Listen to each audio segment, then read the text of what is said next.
So I'm waiting for right now. I just recorded a response video to Brandon Tatum's apology to me, which is a mixed bag. If I'm honest, it's a mixed bag. You can go watch the whole almost 40-minute video for yourself and see what you think. I also mixed in there Brandon Tatum saying less than flattering and false things about my friend Brandon Strock. And so you can be your best judge of who you believe on that one. But I digress. I'm waiting for the video to export right now, and I wanted to just do a really quick video talking about why I think it's important to fight back, because every single time, something like this happens and I do end up fighting back, and I don't choose to fight all battles, but I choose to fight some of them. I get lots of messages from you guys saying, Carlin, just ignore it. It will blow over. It will be fine. And I'm like, I don't know if you think that I'm taking this stuff personally or I'm internalizing it or what you think I'm doing when I'm fighting back against this stuff, but I want to just make it really, really clear. When I'm fighting back against attacks on me or my friends, but mostly me, I'm doing it because I believe that on an energy level, we teach people how to treat us.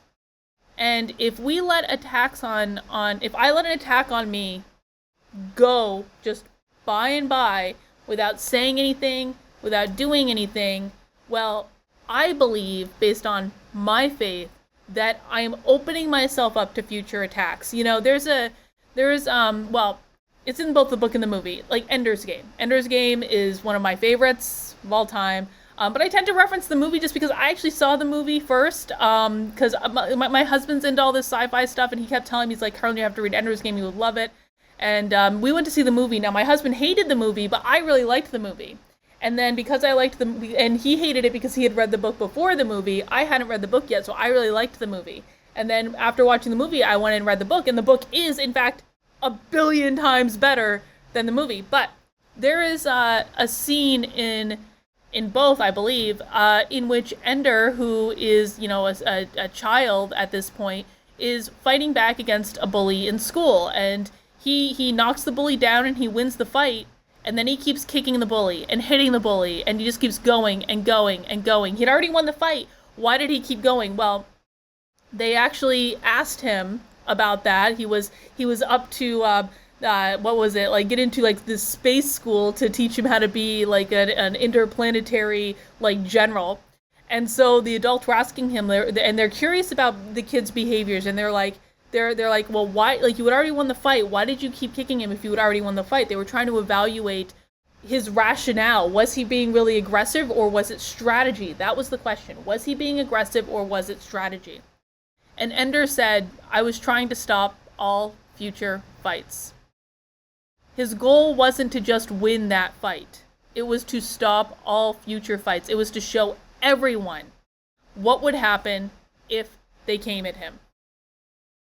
And that's what I'm talking about when I'm saying this. Listen, you guys know that I don't mind fighting back. I think that fighting and debating is fun on some level, but to be honest, when it gets into the personal attacks, I really I don't have a whole lot of use for them, and my strong preference is that they don't happen. That is actually my strongest preference, is that they just don't happen in the first place. But if they do happen to me, I'm going to fight back. And I'm going to fight back in a way that is not about winning that fight, but it is about winning all future fights, so that everyone watching knows that if they come at me and they make a personal attack against me, I'm going to come back at them with every single thing that I have. That's the precedent I want to send. And the reason I want to send that precedent is because I don't want this stuff to happen in the first place. That's why. That's why. It's not because I internalize it. It's not because I take it personally. It's not because my self-image is wrapped up in what people on the internet think of me.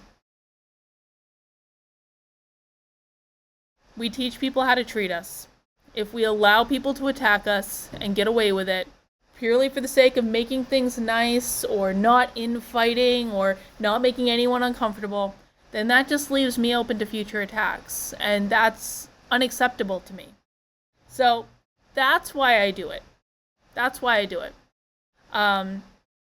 I think that life is about, balance. I think that, when something happens, it's natural to, frankly anticipate that something is going to happen in return. And this is what that's about for me. So that's why I just wanted to explain the rationale behind it, because, again, like, I don't think that ignoring attacks is a good thing. I think it only invites other attacks, because people see you as weak.